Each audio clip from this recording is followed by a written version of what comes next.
Pascal et Toastmaster.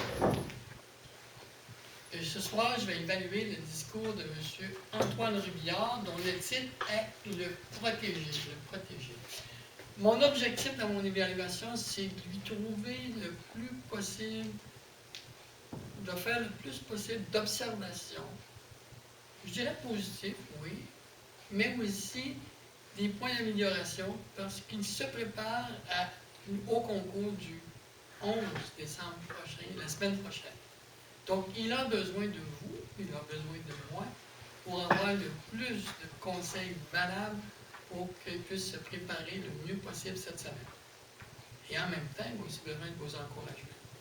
Donc, dans un discours intitulé Le protéger, M. Antoine Rubillard. Chers collègues Toastmasters, membres de la table d'honneur, à main levée, qui ici a déjà été protégé par une situation, par un événement, par quelqu'un, par un travail? Ce qui est fabuleux, c'est qu'on a tous, à un point ou à un autre, été protégés. Que ce soit par notre maman, lorsqu'on faisait seulement 9 petits livres et qu'elle veillait sur nous, ou que ce soit par nos amis, notre famille ou même notre travail, on a tous déjà eu la chance d'être protégés. Dans mon cas, un des endroits que j'ai eu la chance d'être le plus que j'ai été énormément protégé, c'est dans l'entrepreneuriat. À titre informatif, j'ai lancé ma compagnie et j'ai développé un produit inventé que j'ai commercialisé. Et ça m'a permis de rencontrer une multitude de personnes qui ont généralement voulu du bien pour moi et qui ont voulu m'aider. Je vais vous parler d'une fois aujourd'hui en particulier que j'ai rencontré quelqu'un qui était à la base, en fait qui était avant, un simple contact, une simple connaissance, potentiel partenaire d'affaires, mais que maintenant, à mes yeux, cette personne est bien plus. Plus précisément de ce que je vais vous parler aujourd'hui, je vais vous parler de comment j'ai rencontré la personne, du développement, comment ça s'est déroulé avec la personne ensuite, et comment ça l'a fini. La conclusion finale avec la personne à la toute fin. J'ai rencontré la personne grâce à un ingénieur. J'avais engagé un ingénieur pour travailler sur mon produit, sur le développement. Il m'avait référé à une petite usine à Laval pour faire les pièces. Et je suis allé la rencontrer, les propriétaires, le propriétaire de la petite usine, ainsi que son technicien. Et lorsqu'on s'est rencontrés, ça avait super bien été. On s'entendait très bien. Et ils voulaient me faire bénéficier de leur expertise et m'aider.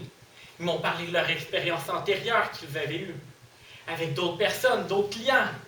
Ils m'ont même parlé d'un autre entrepreneur qui avait tout récemment travaillé avec, qui était une personne qui avait une usine en Chine et qui travaillait dans le domaine du jouet, qui avait un grand réseau de distribution. Quelques semaines plus tard, je retourne les voir pour voir les prototypes qu'ils m'ont fait. Mais je vois un homme avec une carrure. Il est impressionnant. Il est massif. La personne est massive. Mais vous savez, dans la vie, rien n'arrive pour rien. La personne, c'était Neil, qui était leur entrepreneur qui venait de me parler une semaine ou deux à la base, qui a un grand réseau de distribution au niveau des jouets.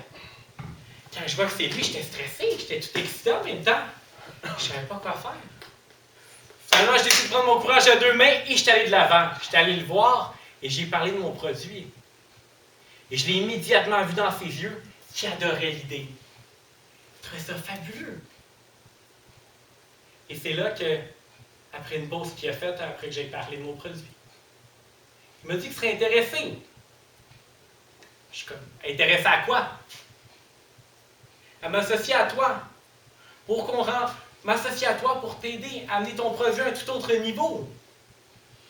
Lorsque j'ai entendu ça, j'étais bouche bée. Quelqu'un qui est déjà excessivement bien établi veut m'aider à amener mon produit à un tout autre niveau. Je suis dans l'extase. Je suis épaté. On discute de comment il pourrait m'aider et ce qu'il pourrait m'apporter. Et également des possibilités futures. Et des termes en général. Ça allait très, très, très bien. Je repars chez moi avec un immense sourire. La joie, j'en shakeais tellement que j'étais content. On se revoit quelques jours par la suite. Et on commence à regarder, on met sur papier les termes du contrat qu'on va faire ensemble, notre entente en réalité. On a également parlé au niveau financier, parce que j'ai réalisé que j'allais aller dans la cour des grands plus rapidement, mais également au niveau financier aussi. Pendant dans la cour des grands, financièrement, avec lui, ça impliquait un total de 40 000 à investir. Et 15 000 seulement pour lancer la production de masse. Mais l'argent, ce n'était pas ça qui m'inquiétait. Comme l'entrepreneur Larry Page a déjà dit à de nombreuses reprises, « Go big or go home ». Et j'ai gardé cette même attitude-là. Ça va bien, on met sur papier les termes du contrat. Il m'a également dit à quel point il est content de pouvoir aider un jeune entrepreneur qui me voit presque comme son fils qu'il n'a jamais eu. Ça me fait chaud au cœur. Parce que j'étais entouré de personnes qui voulaient m'aider, qui voulaient mon bien, qui m'encourageaient, qui étaient fabuleux. Je n'aurais pu espérer mieux. Quelques jours plus tard, je reçois le contrat. Il me l'envoie le contrat par email. Je le regarde et j'ai décidé de l'envoyer à quelqu'un dans ma famille, qui est un entrepreneur qui est, on pourrait dire, très très bien établi au niveau de l'immobilier, pour avoir son opinion avec ses yeux d'entrepreneur et ses connaissances qu'il a, pour dire ce qu'il pense du contrat. Et ce qu'il m'a dit m'a surpris. C'était pas un wow. Il m'a dit à tout prix, ne fais pas affaire avec eux. C'était très probablement une arnaque. En fait, c'était une arnaque. Alors, tout ce moment-là, moi, j'étais dans l'exerce. Et d'un seul coup, ma ballonne, pouc, elle venait de dégonfler, elle venait d'exploser. J'étais triste. Ça peine. Je pensais que j'allais être capable d'aller directement dans le cours des grands. Je pensais que le développement de mon produit allait aller super rapidement et que j'allais atteindre d'autres niveaux. Mais j'ai réalisé que ce n'est pas ça. Ce qu'il faut en conclure, c'est que c'est important d'être protégé. Mais c'est de s'assurer de se faire protéger par les bonnes personnes et de ne pas donner sa confiance aveuglément nécessairement. J'ai fait confiance aux personnes au début. Je pensais qu'ils voulaient me protéger, je pensais qu'ils voulaient mon bien. Mais en réalité, ce qu'ils voulaient, c'est un petit 15 000 facile à faire sur mon dos. Et quelqu'un qui a changé, qu'est-ce qui est arrivé avec moi? C'est la personne de ma famille qui a réellement voulu me protéger, qui m'a donné les vraies informations, qui m'a donné l'heure juste sur la situation, qui m'a permis de réaliser ce qui arrivait réellement. Et c'est ça qui est important dans la vie.